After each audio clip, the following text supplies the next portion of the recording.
nange ndi musanyufu okubategeeza nti Ssaabasajja Kabaka wa Buganda Ronald Muwenda Mutebi II gyali ku Namulondo y'abajjajjaabe alamula, era ndi musanyufu okubategeeza nti omwaka guno Katonda atukoledde bulungi.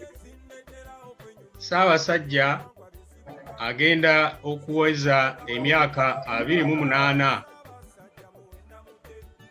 ng'atudde ku Namulondo.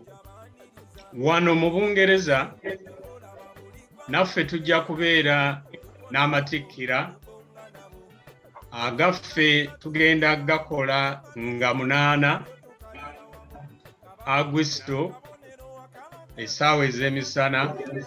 Tujja kubeera n'amatikkira gajja kubeera ku mutimbagano. Omugenyi omukulu ajja kubeera Oweekitiibwa Joseph Mulwanyammuli Ssemwogerere, Katikkiro eyawummula. Naye mujja kuwulira ebintu bingi ku lunaku olwo ebikwata ku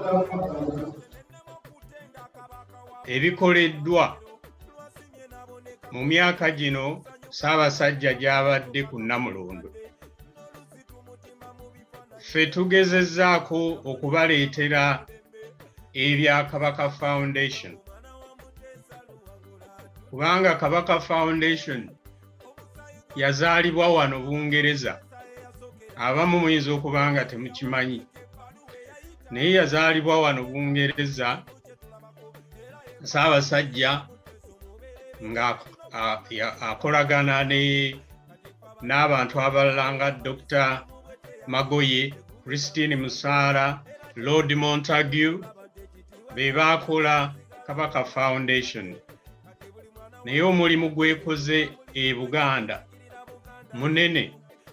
Twagala mufune ekifaananyi omulimu ogwo ogukolebbwa, era tujja kubeera n'obutambi, tujja kubeera ne Ssenkulu wa Kabaka Foundation, Mukungu Ndagala Kaggwa, abalage biki ebikolebwa, kuba ebikolebwa mu Bwakabaka byo bingi nnyo ebikoleddwa mu mirembe gino, emirembe emitebi.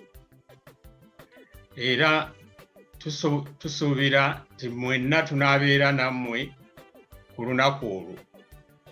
Neeyanziza neeyanzeege awangaale ennyo Ssaabasajja Kabaka wa Buganda.